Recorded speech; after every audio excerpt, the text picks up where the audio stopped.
Hello' everyone, মোৰ চেনেলৰ অন্য এটা নতুন ভিডিঅ'লৈ আপোনালোক সকলোকে স্বাগতম জনাইছোঁ। আৰু আজি ব্লগটো বিশেষকৈ হ'বলৈ গৈ আছে এটা মাছৰ কাহিনী মাছৰ কাহিনী এই বুলিয়ে কৈছোঁ যে মই আচলতে জীৱনত প্ৰথমবাৰ আজি মাছ কাটিম, মাছ পিচ কৰিম। মাছ কিনি আনো বা ঘৰৰ মানুহে মাছ এনেকুৱা পিচ কৰে, মই কিন্তু কেতিয়াও কৰি পোৱা নাছিলোঁ। কিন্তু ৰুমত আছোঁ যেতিয়া কেতিয়াবাতো কৰিব লাগিব। ঠিক তেনেদৰে আজি মোৰ ভাগ্যত মাছ কটাৰ পাল পৰিলে। আমাৰ ছোৱালীৰ দেউতাকৰ লগৰ কেইজনমান গৈছিলে ডেমলৈ। ইয়াত ডেম আছে, ডেমত মাছ ধৰিছিলে আৰু আমাক আমাৰ বাবে দি পঠালে।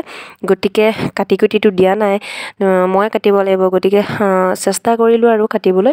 গতিকে ভাবিলোঁ ভিডিঅ' এটা বনাওঁ, আপোনালোককো দেখাওঁ। আৰু চাওকচোন, এইখিনি বাকলি গুচাই হৈ গৈছেগৈ আৰু ইয়াৰ পাছৰ পৰ্বটো আছে কাটিবলৈ।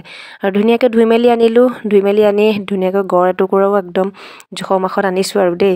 কিন্তু ইয়াত এটা কথা, চাকুৱেহে কাটিবলগীয়া হয় যে, কটাৰী বিচাৰি নাপায়। সেইকাৰণে প্ৰব্লেম হয় আৰু অলপ। তথাপিতো মাহঁতে কেনেকৈ মাছ কাটে বা ঘৰৰ মানুহে কেনেকৈ কাটে মনত পেলাই পেলাই মই কাটি আছোঁ দেই। ধুনীয়াকৈ এনেকৈ আগতীয়াকৈ কাটিলোঁ। কাটি মেলি ইয়াৰ ভিতৰৰ পেটুখিনি উলিয়াম আৰু চাওকচোন, আপোনালোকে চাই থাকক বাৰু মই কেনেকৈ কাটিম, কেনেকৈ পিচ কৰিম দেই। আপোনালোকে চাই থাকিব। মাছৰে ভালে পাওঁ মোৱা খলিহনা, শাকৰে ভালে পাওঁ পালেং লফা। পিছে মোৱা খলিহনা নহয় বাৰু, ৰৌ মাছহে। তথাপিতো আৰু এনেই গাই গৈ আছোঁ দেই। পাওঁ মোৱা খলিহনা, শাকৰে ভালে পাওঁ পালেং লফা।